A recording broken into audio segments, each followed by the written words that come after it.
Hello and welcome to another Demon 212 Xbox Live Arcade review. Today I'm going to be taking a look at cloning Clyde, which if you've never played it before, it's a platformer. Basically at the start you've got the usual stuff like achievements, helping options, stuff like that, and then you go into the main game, which has 3 difficulty levels as you can see, and just for ease I'm just going to put it on the easiest one. So basically you've got this main hub here and you play as Clyde, and you've got like basic attacks and stuff, so you can do kicks and belly flops and stuff like that. And the whole point is you go into the levels and you've got to find like cloning machines to actually clone yourself to help you out on puzzles. Because there'll be quite often places where you need to require, well, say you need to get like 5 or 6 clones because you need 4 to stand on switches, 1 to climb up a ladder and pull a lever, and then 1 to just go through the rest of the level. And then you've got these here which open up at the end of the level for you to just basically crawl through with your clones to save them. But it's basically a kind of puzzle platformer type game. The whole point is, as I say, you've got the puzzle part. The platform part is basically there'll be a certain amount of cameras on each level, and the whole point is that you have to you have to destroy all the cameras to open up the portal to exit the level. But you can also, as well as clone yourself, you can find machines that can transform you into horrible creatures. So you can get sheep and you can get chickens and the likes, and the chickens basically allow you to fly. You can get explosive barrels so that you can actually blow up. But as well as destroying all the cameras to get the end of the level, you've got to collect DNA, and the DNA basically you use that for a special power, and I'll show you that a little bit later on if I can. And you've also got action figures to collect on each level, so there's quite a lot of reasons for you to actually come back on the game as well, because you've got, as I say, you've got to be able to save all the clones to beat it 100%, you've got to get all the action figures and the likes, and destroy all the cameras. So there are quite a few reasons to keep you coming back to this one.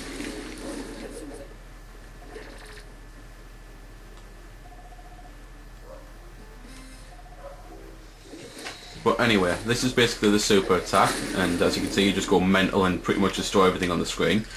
This is also one of the most odd and cruel puzzles out there for the game. You've got to actually kick these chickens into the mine so that you can, well, form a way past them. And as you can see they do actually lose their feathers as well. But you can use certain animals as well to actually get to certain places. So like this with a sheep.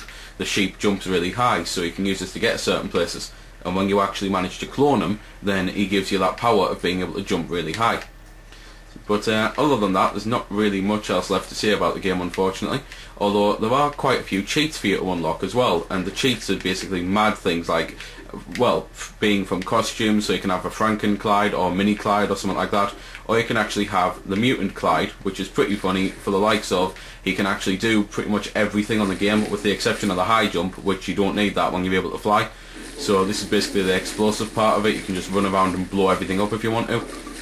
But also you've got a map there which helps you out and the likes, and when you do have to go into the different clones you basically push a button and then you just move this little star thing around here and your mind goes into that clone. So that's about that then. Quite a few levels on the game for you to beat as well. However, it does, even at about 100%, it probably only takes about 3-4 hours to beat. So it's not exactly the lengthiest game, but it's a very unique and fun puzzle platformer really, and it's something that I think many people will go back to, especially because it has co-op and multiplayer and the likes. So if you've enjoyed this review, then please subscribe to my videos, there'll be plenty more on the way. However, if you would just like to chat with me about anything you've seen in this video, then you can do so at vc-forums.com. This has been Demon212, signing off.